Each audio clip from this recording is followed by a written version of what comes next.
I thought that things were going to be what made me happy in a marriage. And we consumed so many things at one time, and then we couldn't afford it. We had a baby quicker than we were expecting, and it really was just at the point where the creditors were coming by your house. I mean, we were in a small town, so the creditors were coming by the house. The phone was ringing constantly. We even got things repossessed, you know, that type of thing. So it was at a point where I was like, I've consumed all of these things, and I'm still not happy.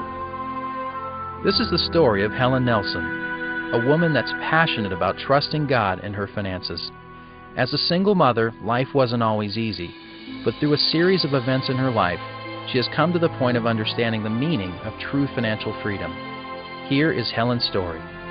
I'm one of 11 children, so I was raised in a really big family. Because we had to do without so much coming up, when I got married, I wanted a different life. And so we decided that we wanted the house and the 2 cars and, you know, the picket fence and all this kind of stuff. And everything that we bought, though, we bought on credit. So we had financed cars, we had a house that was financed, we had furniture that was financed, refrigerator, stove. We pretty much had a 100% financed house. You know, we had a lot of things, but we were consumed with debt. So it caused us a lot of strain in our marriage. You know, we fought a lot over finances. We lived from paycheck to paycheck. We both worked 2 jobs, and we had a child shortly after we got married. So, you know, it was just a lot of pressure that ended in divorce. I think that I had put my life into my marriage, into having a better life, and when that came crumbling down, I found myself in a situation where I didn't know where to go, and I certainly didn't know how to make it on my own financially. My mom being a single parent, I observed a lot of hard times financially, money, father not being there, her having to pay all the bills on her own. It's a struggle. You know, not having enough money to do something or go out, extra activities like school, football camp, having to go to work and then come home and take care of a kid on her own. It's a lot to do. I did reach the point to where, you know, I can't do this anymore. I mean, I was stressed out to the point where I was taking my son with me to work on the part-time job, and it was just really just overwhelming. But not having the knowledge and not having a spiritual base, because at that time I wasn't saved, so I didn't have my own personal relationship with God, so I didn't know how to draw from God's strength. I've been saved now for 8 years, and I came to know the Lord unexpectedly to me, but I've just had an experience where I had a upset breakup in a relationship and came to know God through that experience. And in coming to know God in that experience, I'm telling you, it just drastically changed my life, like you hear so many other people say. But I knew God through my mom, I knew God through my dad, I knew God through several family members. I had several siblings that had been saved for years, but to have my own personal experience, it just absolutely changed my life. And it let me know that I don't have to live my life independent of God. The very first time I took Crown because 2 years before that, I got fired from my job, and I started my own business. And in the second year of my business, I had tripled my salary. So I was living high off the hog like I had never lived before. I was doing the basic things with God's money as far as tithing and giving, and I really took Crown to learn about investing and to learn how to invest, because I didn't know anything about that, and I really wanted to build my life beyond what was coming into my hands.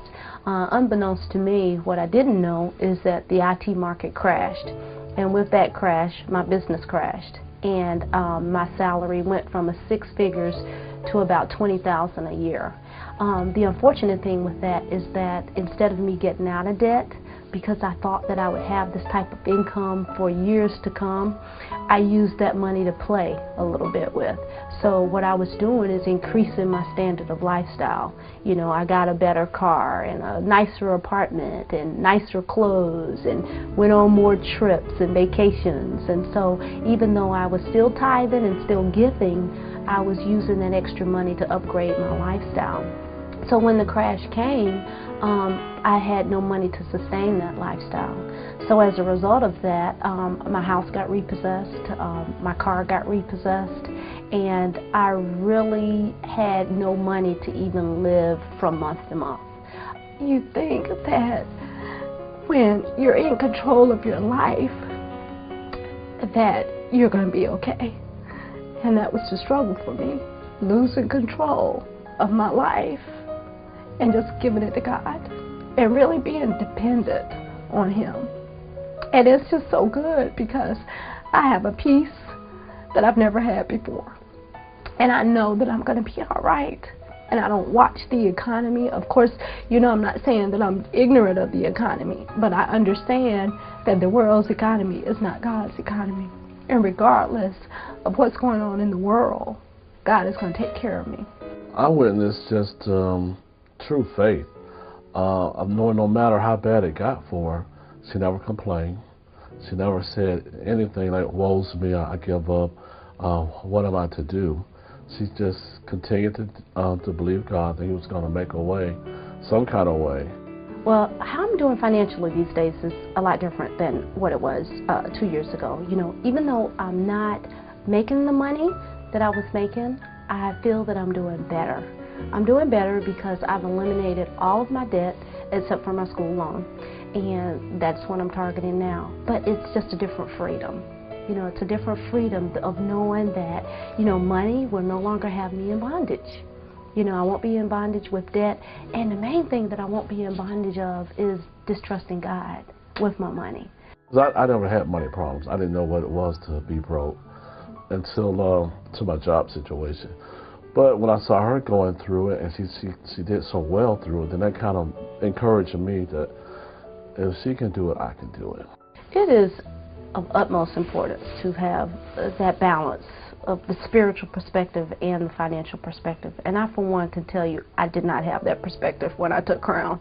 I mean, it was strictly financial for me, but what I realized is that God used that course to touch the spiritual part of me more so than the financial, because the practical application part, I mean, once you get it, it's pretty easy to put in place. But if your heart is not right, and if your relationship with God is not really where He is Lord over your life in every area, then it's only a matter of time that you'll fall by the wayside with the other things. Things that my mom taught me financially is to save money. Don't go out and blow it. And she brings a lot of positive energy to the group, and they can kind of feel and kind of bounce back off her energy and think that, okay, she's done it, I can do it. Because almost everyone that comes there, even myself, who was in denial, that needed help, they come out a changed person, or you learn something that you can use at some later point. My long-term goal is really to be blessed, to be a blessing, you know, and that is a true indication that God has really delivered me from that selfishness, because years ago, my main concern was me and my child, and it's just awesome. It really is. And He'll take care of whoever it is out there, whatever situation that you are in. You know, if you just die to yourself and say, Lord, I'm going to trust you. How many times did He say in His word, try me, prove me, you know? And I'm a witness that if you try Him and you prove Him, that He'll always come through. It doesn't matter how bad your situation is. You know, God is able, because nothing is too hard for Him.